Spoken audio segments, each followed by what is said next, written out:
आज मैं आपको पोर्टुलाका, जिसे 9 o'clock के नाम से जाना जाता है, इसके पौधे की देखभाल के बारे में हर छोटी बड़ी जानकारी दूंगा, तो पूरा आखिर तक जरूर देखिएगा।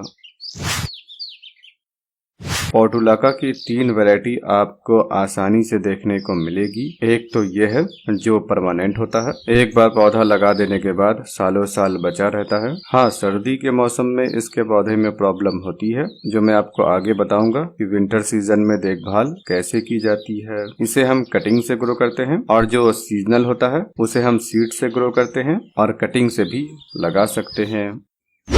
इसके पौधे में फ्लावर मार्च अप्रैल से खिलना शुरू होता है और अक्टूबर तक फ्लावर खिलता रहता है। जैसे ही सर्दी के मौसम की शुरुआत होती है और ठंडक बढ़ती है तो पौधे में फ्लावर खिलना बंद हो जाता है। परमानेंट पोर्टुलाका यानी ये बचा रहता है, और जो सीजनल होता है वो बरसात के मौसम के आखिरी दिनों में मर जाता है। लेकिन हाँ, दोबारा उसी गमले में सीजन आने पर पौधा सीड से खुद ब खुद ग्रो हो जाता है। इसके पौधे को हम छोटी से छोटी कटिंग से ग्रो कर सकते हैं। आसानी से कटिंग में रूटिंग हो जाती है। इसकी कटिंग को हम गर्मी और बरसात के मौसम में लगाते हैं। इसे ऐसे गमले में लगाना बेहतर है जिसकी गहराई कम हो और डायामीटर ज्यादा हो। इसे सिर्फ 6-7 इंच गहरे गमले में लगा सकते हैं, और 6-7 इंच गहरे गमले में लगाना बेहतर है। 12-14 इंच के गमलों में इसे लगाकर कोई फायदा नहीं है। गमले का गहराई 6 से 7 इंच, डायामीटर जितना ज्यादा हो बेहतर है। इसकी जड़ ज्यादा गहराई में नहीं जाती है। इसके पत्ते में और तने में पानी भरा होता है, जिस कारण से इसे वेल ड्रेन मिट्टी में ग्रो करना बेहतर है। हो तो जाता है ये किसी भी टाइप की मिट्टी में, लेकिन बरसात के दिनों में पानी की अधिकता से पौधा मरने लगता है। इसलिए बेहतर है कि वेल ड्रेन सॉइल में ग्रो कीजिए। इसके लिए आपको लेना है 40% मिट्टी, 30% कंपोस्ट और 30% सैंड। यदि सैंड नहीं है तो 60% मिट्टी, 20% कंपोस्ट और 20% कोकोपीट को ले सकते हैं। कोकोपीट भी नहीं है तो 60% मिट्टी, 20% कंपोस्ट और 20% राइस हस्क को ले सकते हैं।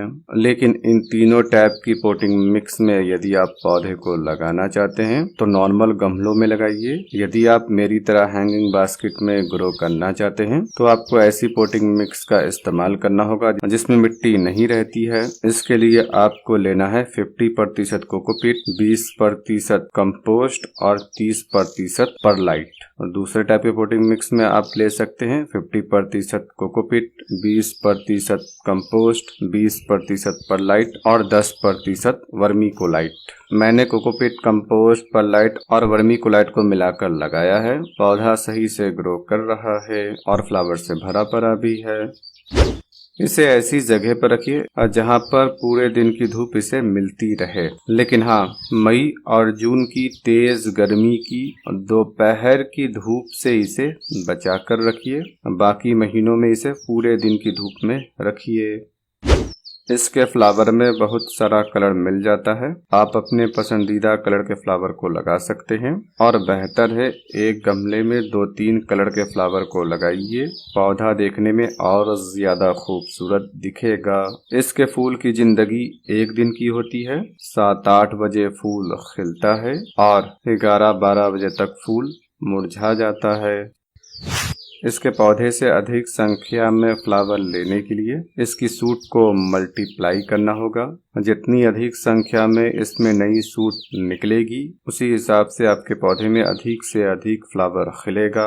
हर एक सूट के आखिरी सिरे पर फ्लावर बड लगती है और फूल खिलता है। सो नंबर ऑफ ब्रांचेस जितनी ज्यादा होगी, फ्लावर भी उसी हिसाब से अधिक संख्या में खिलेगा। खास तौर से ख्याल रखना है, जब किसी सूट की सारी फ्लावर बड खिल जाए तो आपको उस शाख को काटकर हटा देना है, जिससे नई सूट निकलेगी और उसमें फूल खिलेगा। नहीं काटेंगे तो पौधे में कम फूल खिलेगा, क्योंकि नई सूट की ग्रोथ कम होगी। इसे बहुत ज्यादा खाद की जरूरत नहीं पड़ती है। महीने में एक दफा किसी भी टाइप की कंपोस्ट के लिक्विड को देते हैं तब भी इसका काम चल जाएगा। लेकिन आप पौधे से अधिक संख्या में फ्लावर लेना चाहते हैं तो महीने में एक दफा कंपोस्ट का लिक्विड दीजिए, गमले के हिसाब से 100 से 200 ml तक, और हर 15 दिन के अंतराल पर DAP को भी दीजिए गमले के हिसाब से। 10 इंच के गमले में यदि पौधा पूरी तरीके से भरा हुआ है तो 1 ग्राम DAP को हर 15 दिन पर देते रहिए। और जैसा कि मैंने बताया आपको इसमें कंपोस्ट का लिक्विड देना है।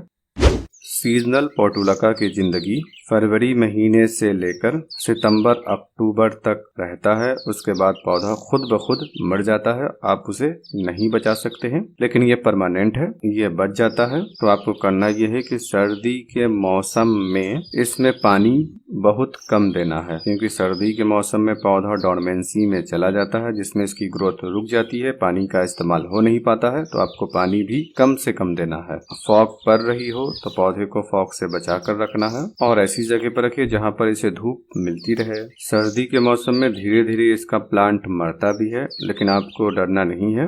2-3 इंच लंबा पौधा भी बच जाता है तो दोबारा उसकी नई ग्रोथ स्प्रिंग सीजन में शुरू होती है और फिर से गमला भर जाता है। तो खैर, खास तौर से सर्दी के मौसम में इसमें पानी कम से कम दीजिए और खाद तो देना नहीं है। सर्दी का मौसम खत्म होने के बाद फरवरी में इसके पौधे को नए गमले में रिपोर्ट कर देना है, नई पोटिंग मिक्स के साथ, या फिर आप पुराने पौधे से कटिंग लेकर नई पोटिंग मिक्स के साथ नए गमले में कटिंग को लगा लीजिए। पानी देने में आपको डरना नहीं है, बस पानी कम देना है, क्योंकि इसकी ब्रांचेस में और पत्ते में पानी स्टोर रहता है। तो आपको पानी कम से कम देना है। 1 इंच की मिट्टी सूख जाए तभी पानी दीजिए। यदि गमले में प्लांट पूरी तरीके से भर चुका है तो बरसात के पानी में आराम से रखिए, पौधा ओवर वाटरिंग से नहीं मरेगा।